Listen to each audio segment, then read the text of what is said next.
Assalamu alaikum, family, and peace. This is your brother Godfrey Brunn, and I'm here for another 101 Muslim Stories, and I'm here with the good brother Moussa Story. He is a professional investor and an EMT. Brother, thank you for being on the show today. Assalamu alaikum, brother Godfrey. Thank you for having me. Salam, brother. All praises for Allah, the merciful benefactor, the merciful redeemer. We thank him for guidance to the path that will move us closer to reaching our human excellence. We thank him for providing us with practical solutions in the life of man through prophets. We send the choicest favors upon the completion of prophethood, Muhammad, peace and blessings be upon him. And again, Brother Godfrey, thank you for having me on your show. Absolutely, brother. Thank you for attending. We truly appreciate it. So, brother, the people are ready. They're interested and they want to know more about an investor and an EMT. Brother, tell us about yourself. What's your story? So, again, my name is Moussa Story. I was born and raised in Tampa, Florida, the Central Florida area. So Tampa, Florida, Orlando, Daytona Beach. That's where I went to school at. All of the good areas, St. Pete. Yeah, all the beautiful areas. My opinion, the best area. Absolutely. We had the Bucks. Yeah, absolutely. Yeah. So I grew up majority of my life in Tampa with my older sister and my mother. A Christian background. My mother loved us dearly. She worked a lot also. What I can tell you about my high school experience, it was pretty rough, to be honest with you. A pretty rough upbringing as far as in the school system.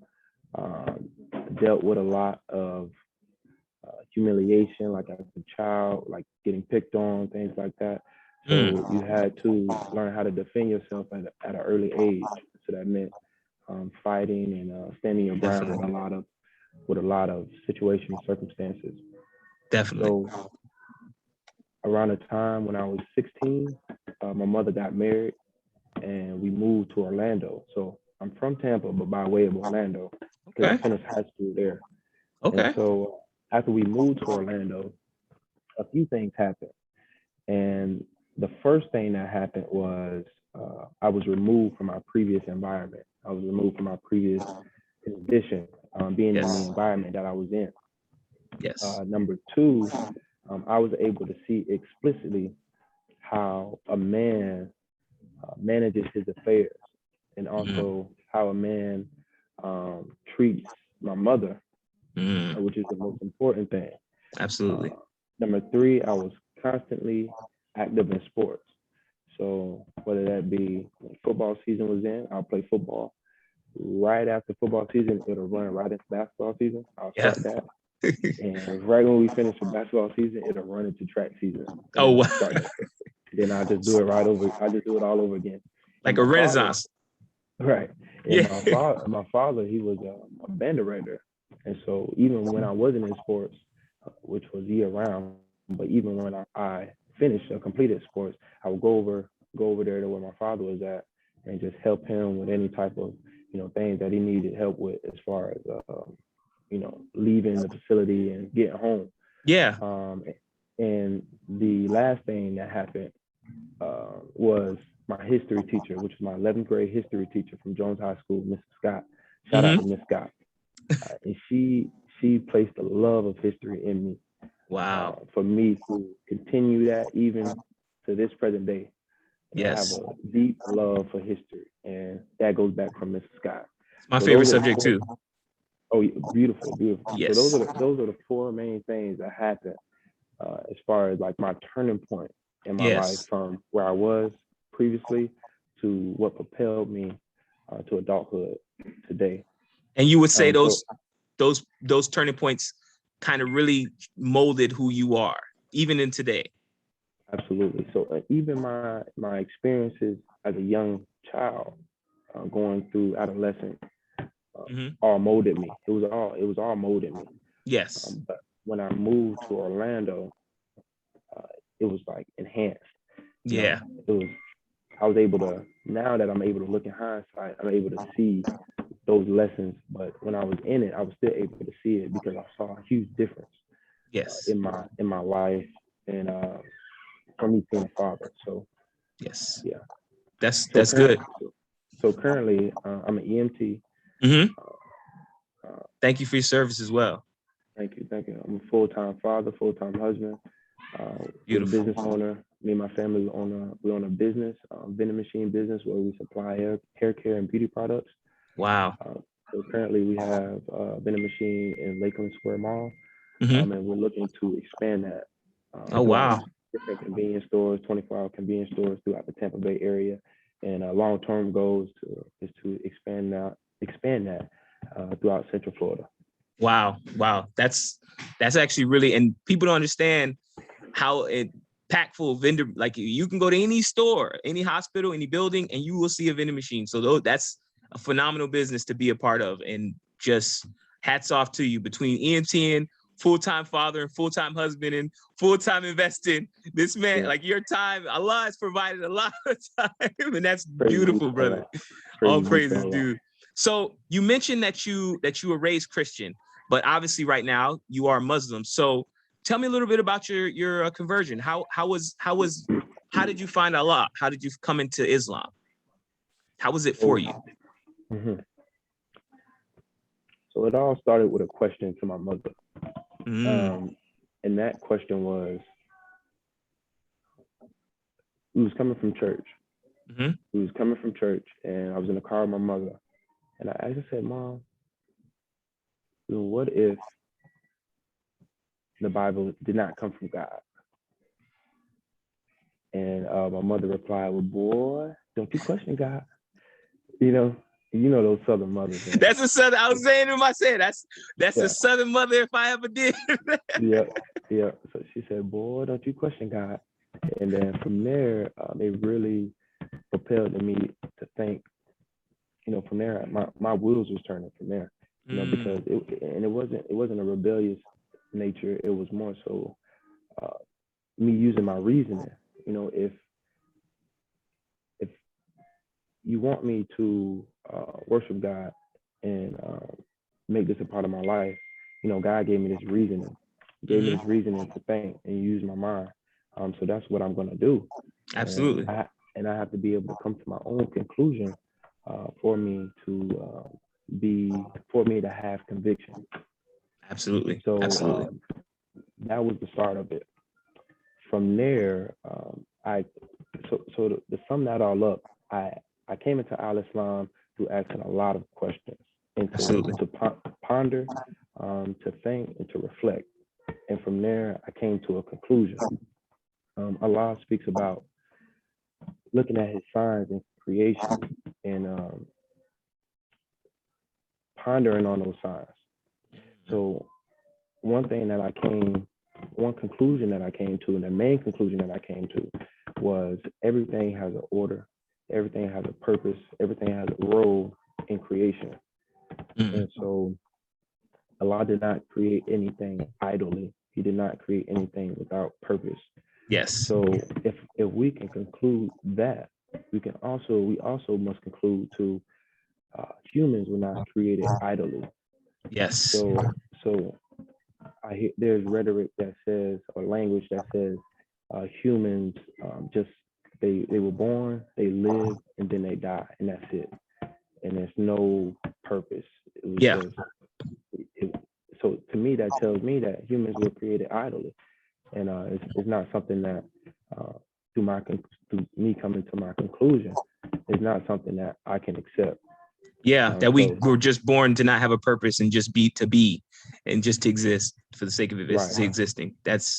I don't believe this. I believe the same thing is it doesn't make sense to me as a reality, because I know we all have purposes. So absolutely.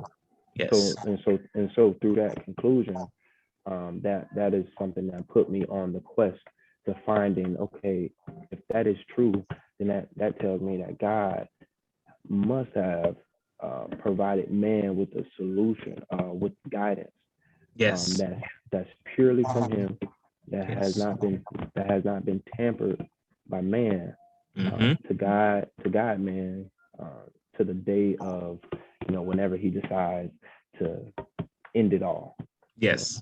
There's Yes. guidance for man. There's a role for man. When I Yes. say man, I'm talking about man and woman. Of course. Mankind, the human Mankind. family. Absolutely. Absolutely. So, No, through that, that's how I came into Al Islam. that's beautiful, brother. That's actually a very unique perspective, but it's awesome because one is of questioning, right? So one thing I was always taught, especially for me as a convert, is there's no bad questions, and we're students. We come into Islam for the rest of our lives. We are students, and so we're always in the search of knowledge. And so that's to ask questions is one who asks questions is one who's searching for knowledge. So this is in my opinion, this is Islam. So that's beautiful, brother. I love that. That's a very profound perspective. So brother, your mindset is just it's advanced, man. How old are you again? I didn't even get an age for you. 26. 26 with just the wisdom of a 50-year-old man, and this is amazing. So this is all praises due to Allah. So let me ask you something, brother. Let me ask you something a little bit less serious, a little bit more lighthearted. We're all fans of if you haven't watched TV or cinema in the last 20 years, I'm sorry, you've been living under a rock, but we all know our Marvels and our DCs and our superheroes. So let me ask you, brother, a little bit of an off question, but if you could have a superpower, what would it be? If I had a superpower, it would be accelerated healing.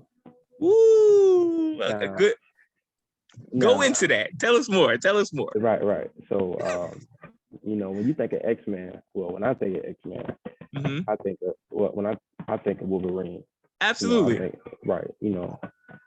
Funny story, just quick story. I used to, whenever I watched Wolverine, I used to like go in the room and mom like, what you going to sleep? I said, yeah, mom, I'm going to sleep. I used to just go in the room and just used to like, look at my knuckles and see, what do I have to do?